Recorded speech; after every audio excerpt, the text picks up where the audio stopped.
Hello students, स्वागत है आपका अपने चैनल में जिसका नाम है क्लिक एंड बेनिफिट्स।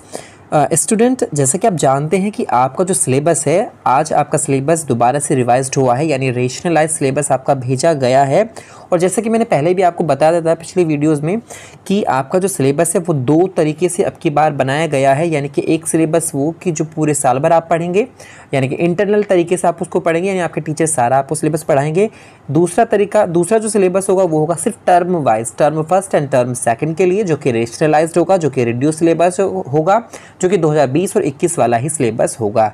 और मैंने आपको बता दिया था कि जुलाई में वो आ जाएगा, तो जी हाँ, वो आज सुबह ही आ चुका है।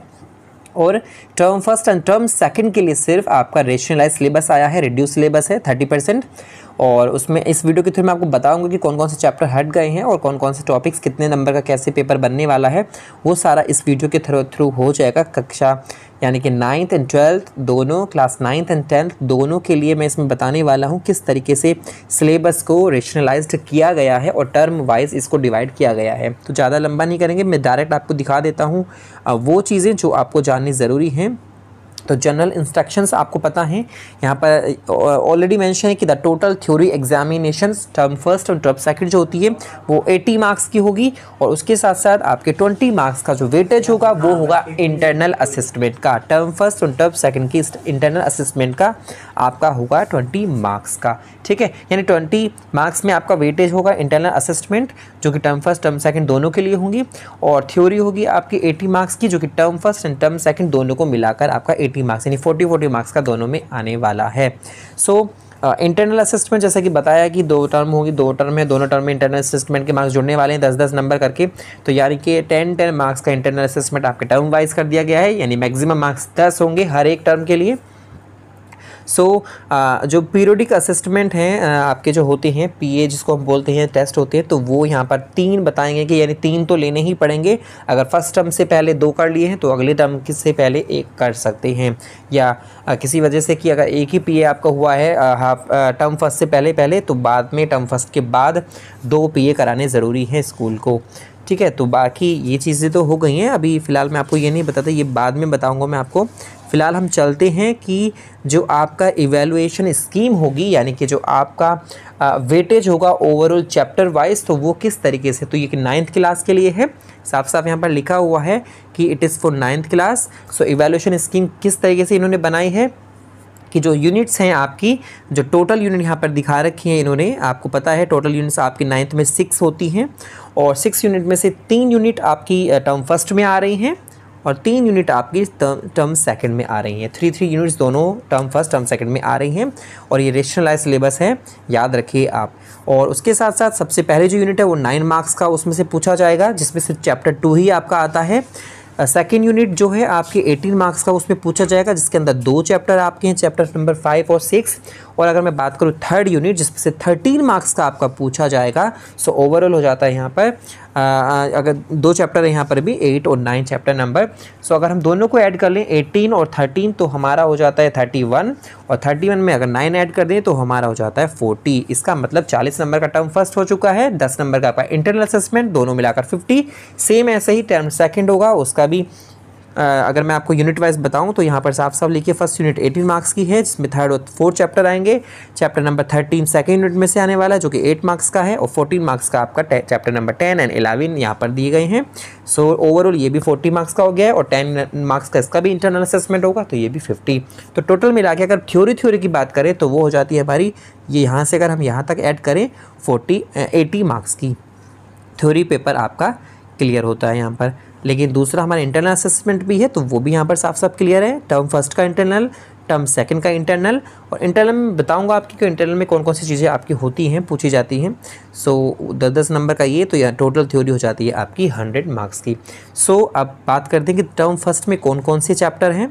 तो ये है टर्म फर्स्ट आपकी, टर्म फर्स्ट में जो यूनिट फर्स्ट है, methods its nature and behaviour, so ये आपके चैप्टर हैं। चैप्टर नंबर 2 आपका फर्स्ट यूनिट में आता है। अगर मैं दूसरे की बात करूँ, चैप्टर नंबर 2 के बाद हमारी आती है सेकंड थीम, जो कि हमारी the word of the living, जिसमें हमारा चैप्टर नंबर 5 है fundamental unit of life. Chapter number 6 है जिसको हम बोल रहे हैं टिश्यू, और टिश्यू के साथ साथ हमारा है थर्ड यूनिट पे चैप्टर नंबर 8 है, चैप्टर नंबर 9 है। और मैं अभी आपको एक PDF आपको दे दूंगा जिसमें आपके जो कि सिलेबस चैप्टर आपके हटाए गए हैं, चैप्टर आपके जिसमें से कुछ टॉपिक्स हटाए गए हैं, वो सारी कंपेयर करके एक तरफ आपके वो होंगे जो कि आपके ओवरऑल पूरा सिलेबस होता है, एक तरफ आपका वो सिलेबस होगा जो कि घटाया गया है, रिड्यूस किया गया है, ताकि आपको कोई भी कन्फ्यूजन ना हो किस चैप्टर से कौन सा टॉपिक हटाया गया, वो साफ साफ उससे पता चल जाएगा। तो वो मैं सबसे लास्ट में दिखाऊंगा आपको। चैप्टर नंबर 9 आपको पता चल गया है। ऐसे ही आपके ये थे आपके चैप्टर जो भी थे, चैप्टर नंबर 9, 8, 6, 5, 2, ये जो चैप्टर है टर्म फर्स्ट में आएंगे, यानी इन्हीं में से पेपर आएगा। अब क्योंकि ये 9th क्लास है तो 9th क्लास में जो बोर्ड का, हालांकि पेपर तो इस तरीके से ही बनेगा, लेकिन ये बोर्ड का इसमें कोई लेना देना नहीं है, यानी बोर्ड का लेना देना सिर्फ होगा 10th क्लास से और सिर्फ 12th क्लास से। 9th और 11th के लिए तो सिर्फ इंटरनली तरीके से अपना स्कूल जो कराता है वो उस तरीके से एग्ज़ाम्स हो जाएंगे। लेकिन उन्होंने फिर भी 9th के लिए भी, क्योंकि 9th भी बोर्ड एक तरीके से बोर्ड ही है और 11th भी, तो उसके लिए भी दिखा दिया है यहाँ पर। सो टर्म सेकंड है जिसमें है हमारा थर्ड चैप्टर जो कि atoms and molecules, fourth chapter number 10, chapter number 11, ये आपके चैप्टर नंबर 13 है आपका, जो कि आ जाता है टर्म सेकंड के अंदर, यानी इसमें से ही सिर्फ आपका टर्म सेकंड का जो पेपर बनेगा वो इसमें से ही आपका बनेगा। सो नवंबर दिसंबर में आपका टर्म फर्स्ट हो जाएगी, अगर कंडीशन कंडक्टिव है, यानी कोरोना से कोई दिक्कत नहीं है, ऑफलाइन हो जाते हैं स्कूल, तो तब हो जाएंगे। और फिर मार्च अप्रैल में आपके हो जाते हैं टर्म सेकंड के एग्ज़ाम्स।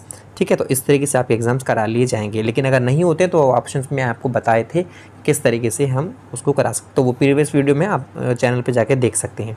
अब ये बात आती है कि जो लास्ट एक चैप्टर है यहाँ पर एनवायरनमेंट, चैप्टर नंबर 14, तो ये आपका सिर्फ एक इंटरनल असेसमेंट के तौर पर आपको पढ़ाया जाएगा, यानी इसमें से आपका कुछ भी नहीं आने वाला पेपर में, सिर्फ इंटरनल तरीके से आपको ये पढ़ाया जाएगा।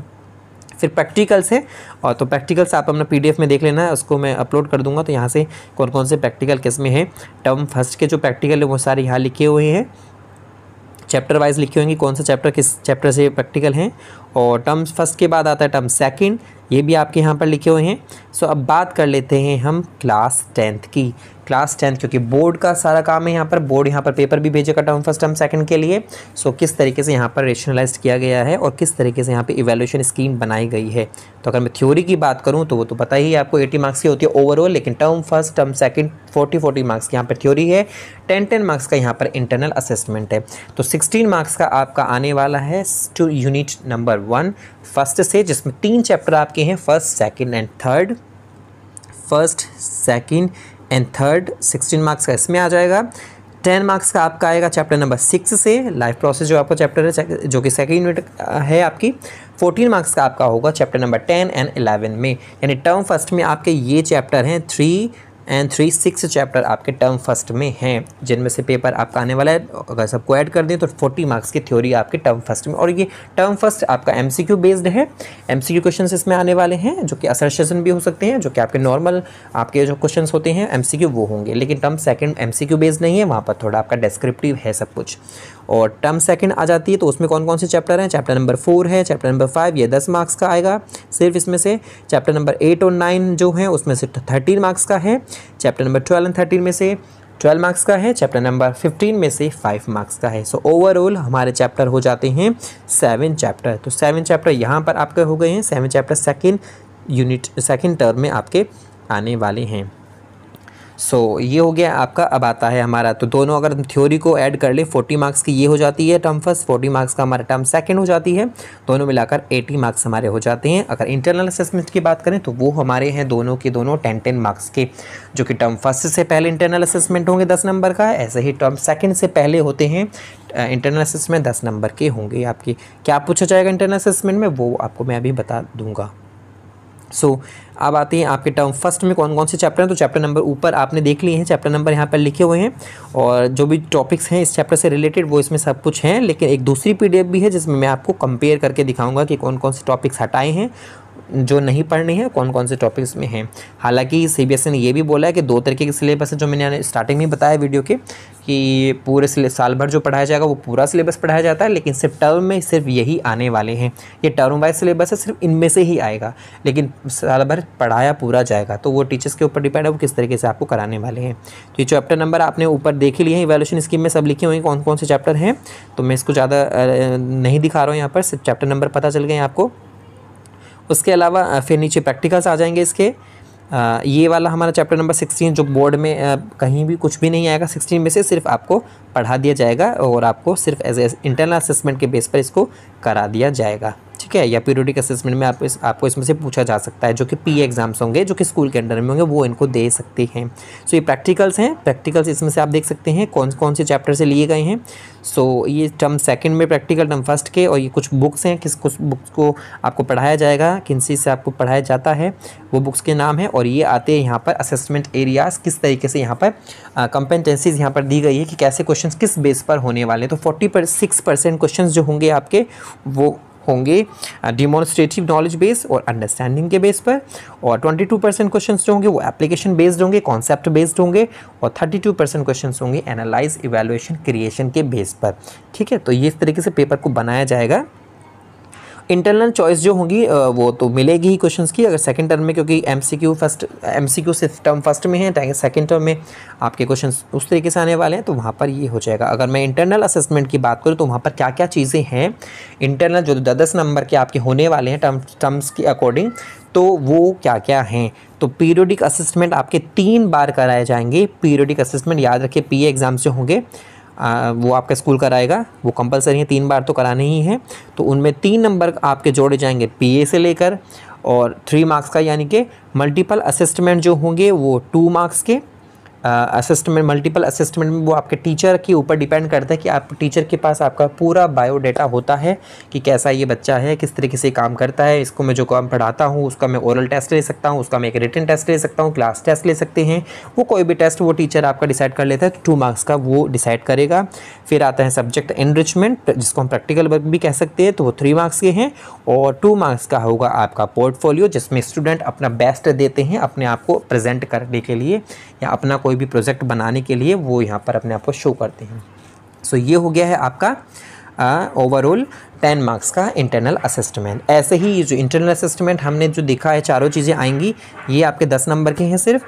तो टर्म फर्स्ट के लिए, टर्म सेकंड के लिए भी सेम ऐसे ही होने वाली हैं, क्योंकि बीए तो आपके 3 बार होंगे, तो हो सकता है टर्म फर्स्ट से पहले 2 बार हो जाएं, तो 1 बार होगा आपका टर्म सेकंड से पहले। ऐसे ही अगर एक ही बार बीए हुआ है टर्म फर्स्ट तक से पहले, तो 2 बचते हैं, 2 हो जाएंगे आपके बाद में टर्म सेकंड से पहले। तो ये ओवरऑल आपके 10 मार्क्स के असेसमेंट हो जाएंगे। सो दूसरी पीडीएफ में इंटरनल असेसमेंट के तरीके हैं कि क्या क्या तरीके से वो पीरियोडिक असेसमेंट क्या है, या मल्टीपल असेसमेंट क्या है, या सब्जेक्ट एनरिचमेंट क्या होता है, पोर्टफोलियो क्या है, वो सारी चीज़ उसके अंदर दे रखी हैं। तो ये तो हमें पता चल गया इंटरनल असेसमेंट और हमारा जो पूरा पेपर है वो कैसा है। तो ये तो हो गया आपका सिलेबस। अब मैं आपको दिखाने वाला हूँ एक कंपेयर वाला सिलेबस, जो कि पूरा सिलेबस वर्सेस जो रिड्यूस सिलेबस है वो, ठीक है। तो चलते हैं वो देखते हैं। सो ये जो है आपका सिलेबस क्लास 9th का कंपेरेबल सिलेबस, टर्म फर्स्ट में जो आपके चैप्टर्स आएंगे, ओरिजिनल सिलेबस आपका इधर दिखा रखा है आपका, ये है आपका ओरिजिनल सिलेबस, ये है आपका रिड्यूस सिलेबस जो अभी आया है। तो वर्सेस दिखा रखा है कि चेंजेस अगर कुछ हुए हैं तो वो दिखा दिए गए हैं, अगर नहीं है तो वहाँ पर लिख दिया है नथिंग, कुछ भी चेंज नहीं है। तो टर्म्स जो चैप्टर नंबर 2 है वो सेम है, यानी कोई भी चेंज नहीं है, यानी कि दोनों ओरिजिनल में भी था तो और रेशनलाइज्ड में भी है। ऐसे अगर चैप्टर नंबर 5 है तो उसके भी चेंजेस यहाँ पर दिखा रखे हैं, नथिंग है। और चैप्टर नंबर 6 में भी नथिंग है, नथिंग यानी कुछ भी चेंजेस नहीं हुए हैं। चैप्टर नंबर 8 में भी कोई चेंज नहीं है, चैप्टर नंबर 9 में भी कोई चेंज नहीं है, ठीक है। अगर मैं बात करूँ 9th के ही टर्म सेकंड के चैप्टर्स की, तो वहाँ पर क्या क्या है वो देख लेते हैं। चैप्टर नंबर 3 जो है वहाँ पर जो चेंजेस दिए गए हैं नहीं दिए गए हैं, वो भी नथिंग में है। और चैप्टर नंबर 4 है वहाँ पर भी नथिंग, यानी कोई भी चेंजेस नहीं है। चैप्टर नंबर 10 में जो चेंजेस हैं वो आपके दिखाए हैं कि कौन कौन से चीज़ों को हटा दिया गया है टर्म सेकंड के लिए। तो यहाँ पर ये सिलेबस में आप साफ साफ दिख रहे हैं, रेड कलर में जो लिखा है ये, यानी कि टॉपिक्स नहीं हैं, नहीं पढ़ने हैं आपको टर्म सेकंड के हिसाब से जो पेपर में पूछे जा सकते हैं, ठीक है। तो ये सिलेबस रिड्यूस है। बाकी चैप्टर नंबर 11, चैप्टर नंबर 13 में भी नथिंग है, यानी कोई भी चीज़ें रिड्यूस नहीं हुई हैं, ठीक है। सो ये चीज़ें हैं आपके रिमूव्ड, यहाँ पर साफ साफ लिखा है कि ये चीज़ें रिमूव कर दी गई हैं। चैप्टर नंबर 1, चैप्टर नंबर 7, 12, 15 ये है यहाँ से रिमूव। और चैप्टर नंबर 14 तो आपको बताया है वो है सिर्फ इंटरनल असेसमेंट के बेस पर, उसमें से कोई भी चीज़ें पूछी नहीं जाएंगी। सो ये थी आपकी 9th क्लास की। अब मैं दिखाता हूँ आपको क्लास 10th के कंपेरेबल PDF। सो ये है आपका सिलेबस जो कि original versus syllabus reduce syllabus है, जो कि क्लास 10th के लिए। तो टर्म फर्स्ट जो है जिसमें आपका चैप्टर नंबर 1, चैप्टर नंबर 2 जिसमें कोई भी चेंज नहीं है, दोनों ही सेम पढ़ने हैं आपको। और थर्ड चैप्टर जो है उसमें आपके चेंजेस हैं जो कि रिड्यूस हैं, जो कि हटा दिए हैं टॉपिक, वही आपके रेड कलर में लिखे हुए हैं। अगर चैप्टर नंबर 6 की बात करें तो उसमें कुछ भी नहीं, मतलब नथिंग है, कोई भी चीज़ें नहीं हटाई गई हैं। चैप्टर नंबर 10 में भी कोई चीज़ आपकी नहीं हटाई गई हैं। और अगर मैं बात करूँ चैप्टर नंबर 11 तो ये चीज़ें कुछ यहाँ से रिड्यूस की गई हैं। ये थी आपकी टर्म फर्स्ट के बारे में। लेकिन टर्म सेकंड के बारे में अगर बात करें तो चैप्टर नंबर 4 है, उसमें जो चीज़ें पढ़नी है वो आपको दिखाई गई हैं, जो कि येलो कलर में है। और टॉपिक्स रिमूव्ड, यानी कि ये सारे टॉपिक रिमूव हो चुके हैं इस चैप्टर से, ये नहीं पढ़ने हैं। अगर मैं बात करूँ चैप्टर नंबर 5, सो 5th चैप्टर में 6th 8th चैप्टर में कोई भी चीज़ें नहीं हटी हैं, नथिंग है यहाँ पर, कोई भी चेंज नहीं है, एक से सेम ही है दोनों में। और 9 में आपके बेसिक कॉन्सेप्ट ऑफ इवोल्यूशन हटा दिए गए हैं। और चैप्टर नंबर जो 12 है वहाँ पर आपके ये टॉपिक जो रेड कलर में लिखे हुए हैं साफ साफ आपको दिख रहे हैं, तो ये चीज़ें हटा दी गई हैं, तो ये चीज़ें रिमूव हैं। अगर मैं बात करूँ यहाँ पर 13 नंबर का चैप्टर, तो वहाँ पर भी ये टॉपिक रेड कलर में जो लिखे हैं कुछ हटाए हैं टॉपिक। और 15 में आपका कोई भी चैप्टर, कोई भी टॉपिक यहाँ से नहीं हटाया गया है। सो ओवरऑल हमारे पास chapter number 7, chapter number 14, chapter number 16 ये आपके रिमूव्ड है, यानी 2 तो रिमूव्ड है और तीसरा आपको पता ही है वो है इंटरनल असेसमेंट बेसिस, यानी उस पेपर में उसमें से कुछ भी नहीं पूछा जाएगा, सिर्फ इंटरनल तरीके से आपका टीचर आपसे टेस्ट ले सकता है। सो ये था आपका कंपेरेबल सिलेबस। आई होप कि आपको क्लियर हो गया है। सो चलिए, थैंक यू सो मच। अगर आपको अच्छी लगी वीडियो तो आप इसको शेयर कर सकते हैं। Bye bye.